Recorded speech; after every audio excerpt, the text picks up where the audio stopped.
Yo, what's going on, you guys? It's AKOV here, and I'm just going to run you through an insight of one of my projects, my latest track, The Hunt, which is out on the Blackout Evolution series. So recently I've been experimenting a lot with other subgenres, but this is a bit of a return to my kind of aggressive neurofunk sound. And it's a bit of a strange one in the way that actually it was intended for my band Enigma. It's the first time that's kind of happened. It was originally supposed to be a rock song and ended up being a drum and bass one. The reasons for which I will go into in a second, but I started off with this bass riff here, which I wrote on my bass guitar and just transposed it to MIDI.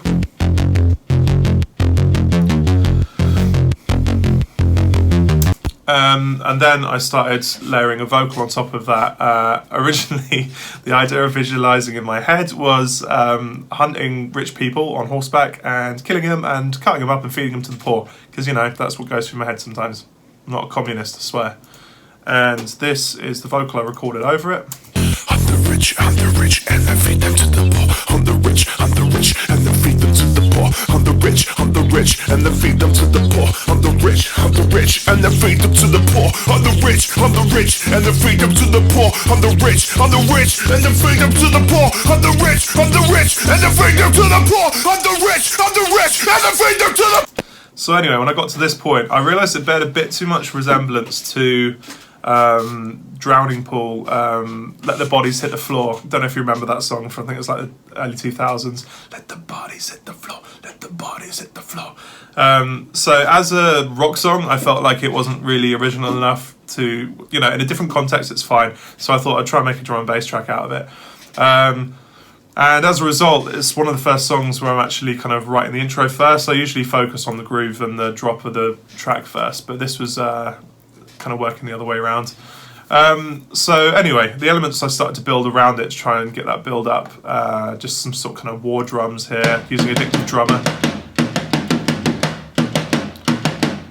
Again, just following the same rhythm. The rhythm that I was actually writing in my head, I wanted it to sound like kind of riding on horseback, so it had that kind of gallop to it. And it builds up into, the drop is basically the same idea as the original riff that I wrote.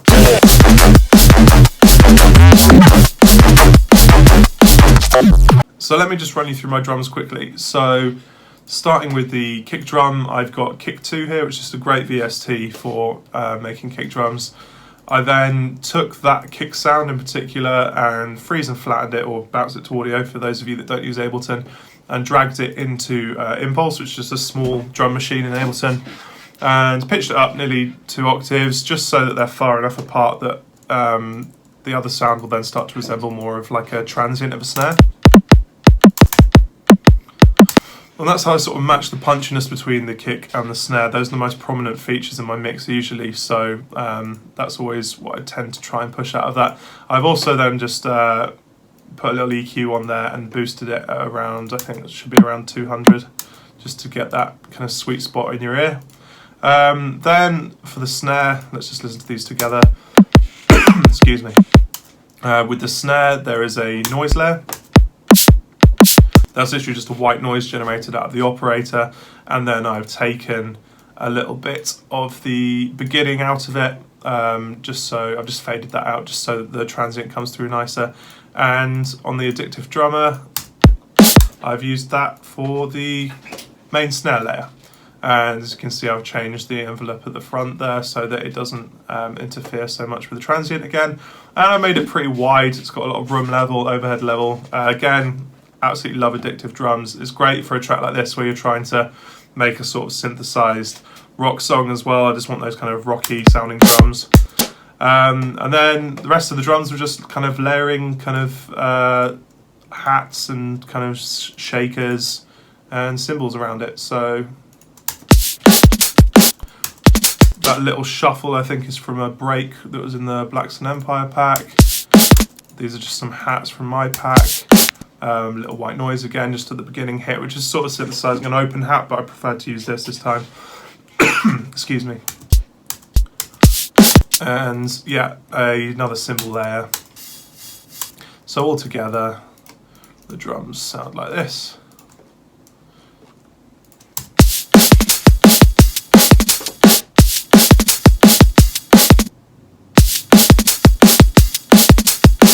Nice and simple. I've tried to keep the mix, or all my mixes I try to keep as simple as possible. So the entire project itself is actually only 75 separate tracks. And not even all of those are necessarily being used. I don't double up any tracks to save space, but I do try and keep the projects as minimal as possible. It makes mixing it a lot easier in the end. So yeah, let's move on to the bass, which was the same riff as I mentioned earlier, the one that I wrote in the build-up. It was exactly the same MIDI, but now I've split this bass into 3 different sections. I will start with, well, obviously we've got the sub here, no one needs to know about that, it's just a sub. But this was the original sounds. As you can see, I've just got the side chaining here, kick, snare, and I'm using the Ozone 8 imager to just get some wideness out of it. And if we look at the sound itself, it's nothing too fancy, just a little stab sound. That's the kind of shape of it's been generated in the envelope here, and I'm using a frequency modulation from oscillator A with a wavetable that I think came from an ASL pack, and that was just the kind of higher layer. Originally I had taken all the bass out with a filter here, but that was the sound originally. But then I wanted a bit of a clearer, when it was in the entire mix it didn't come through so well, so I wanted a bit of a clearer sound, so this just became a high layer, and the main sound developed into this, which had a bit more kind of crunch to it, and I achieved that again just using a square wave FM from A, and this was using the harmonic subtle wavetable, and there's not really much going on. The compressor brings out a lot of this sound here. Sounds kind of underwater without it, as you can hear. The distortion's not really doing much. It's just the EQ and the compressor and the filter that are really bringing that out. And it's just the shape here with the band filter as well. But altogether, that with the sub and the high layer, it kind of adds that extra, well, the high layer combined with this main bass sound makes it sound a bit more like a guitar chug. It's got that kind of fizzy top. Then to go into more detail with the rest of the edits, there's just little bass stabs here. What I do is I just go through a lot of projects that I have that never really become much. I might have just accidentally made a nice sound, cut them into lots of different stabs and just arrange them into packs, and that's really helped with my production, just to have all these sounds readily available. There's some stabs here, these ones. That's just to sort of help keep the note at the beginning. These sounds that I've just pitched up a couple of octaves. It's always try that, especially in Ableton. It's got great the warp modes, different, like either on beats or tones. You can get some really nice stretch sounds, but if you pitch up some kind of deep sounds and get some interesting tones from them, that's what I've had here with just these little edits. And then just got a little bit of a machine gun bass here, which sounds like this, combined with the drums.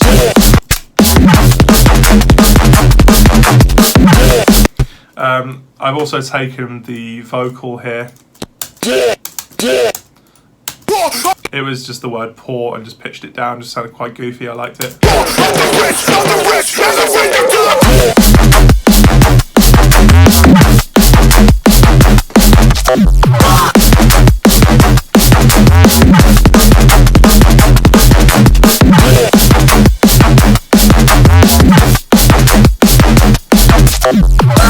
It's got quite a simple but aggressive rhythm. A lot of the things I focus on in tracks is to try and get that. I just try and imagine myself in the club and what kind of rhythm would make me want to dance, and for me that was quite a motivating, simple but heavy kind of groove. Those are always the songs that I like the most, the ones that just have a groove that make you really want to move, and it's simple enough but also shows off the producer's abilities. After the first 16, I then switch up the groove a bit, start to introduce some different sounds so it doesn't get boring, then return to the original groove after the next 16.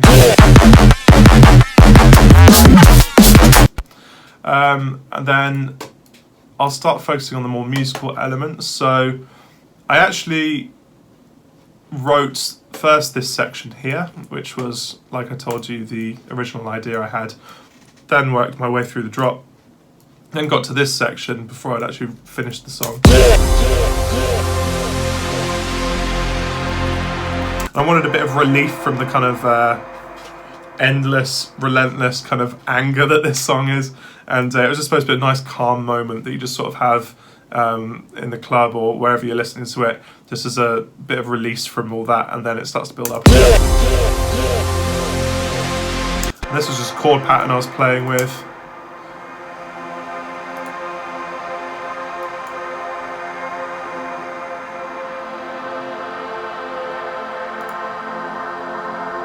And this is in fact, I think, just a preset from that's already built into Serum there.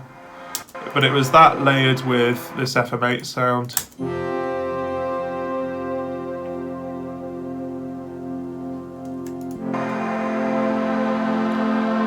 And some strings.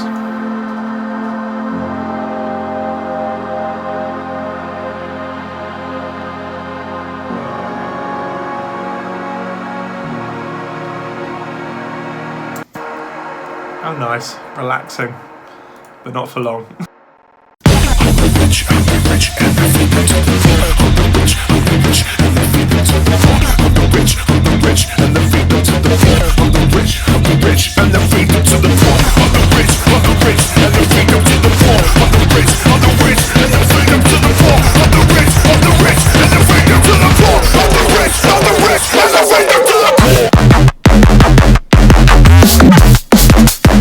So the bass line in the second drop was just development. It's the same sound, but I just switched up the actual kind of placement of the notes.